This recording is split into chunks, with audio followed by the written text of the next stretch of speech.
I was in California one time, and I was on a show called UFC Tonight, and I got a call from Kenny Florian. And I was in the hotel room, and he said, hey, you want to work out tonight? And I said, yeah. And he said, all right, it's not with me. He said, George is in town. It's going to be you and George. And I assumed he meant GSP, but nobody called GSP George. But I didn't know any other George. I just said, okay. And Kenny said, all right, I'll swing by the hotel and grab you at 7. So I was sitting in my room, and I mean, it was like game day. I'm sitting in my room going, wait a minute, am I getting ready to go? Is this GSP? So I was sitting there, and I was doing my ritual, you know, which is a lot of nothing. I don't eat anything on fight day, nothing whatsoever. It doesn't matter if the fight's at midnight or it's a grappling match, 2 or 3 in the afternoon. I don't eat on fight day. So I was sitting there, and I was thinking about different positions and different things I was going to do. And I knew at the end of the day he was too small to deal with me. That much I knew. I can always just resort back to size.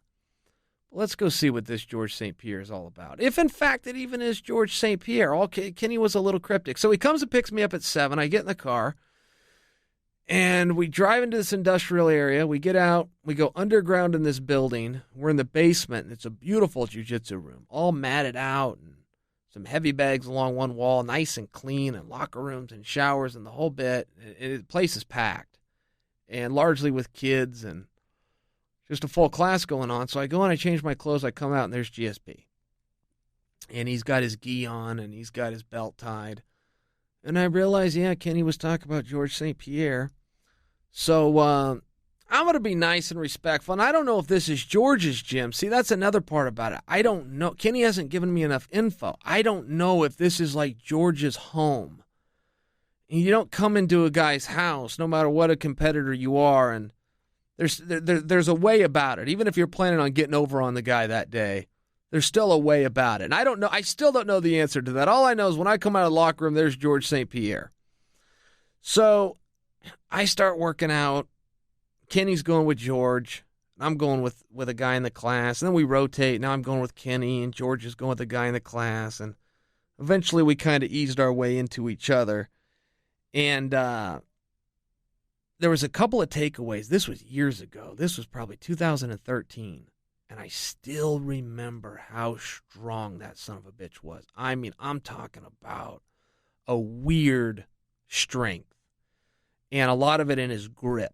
When he would grab my wrist, and I'm sitting there fighting to get my arm free. I remember this strength. And another thing I remember about George is he would not stop a technique ever until it was perfect.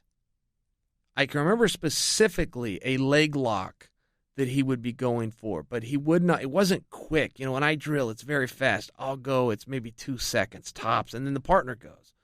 And he's got 1 second to 2 seconds, and then it's back to me, and you're getting your heart rate up, and it's fast, and how many can I do in X amount of time, and how many can you do? It wasn't like that with George. It was very methodical. And he would take as much time as it would take, 7, 8, 10 seconds, which in comparison is 5 times longer than anybody else. But he would not stop until every single part of his body, all the way down to his little toe, was in the perfect spot, and then he would let go, then it was your turn.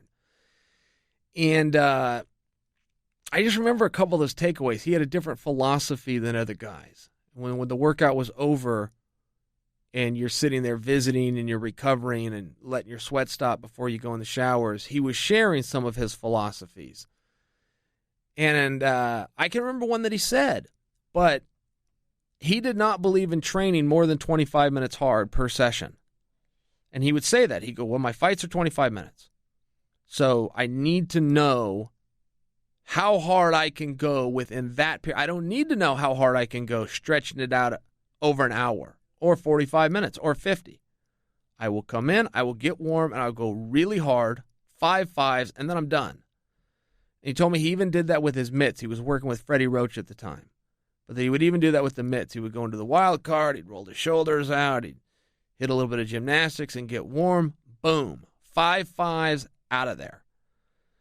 And I took that with me. And it's hard to know if that's the perfect philosophy or not.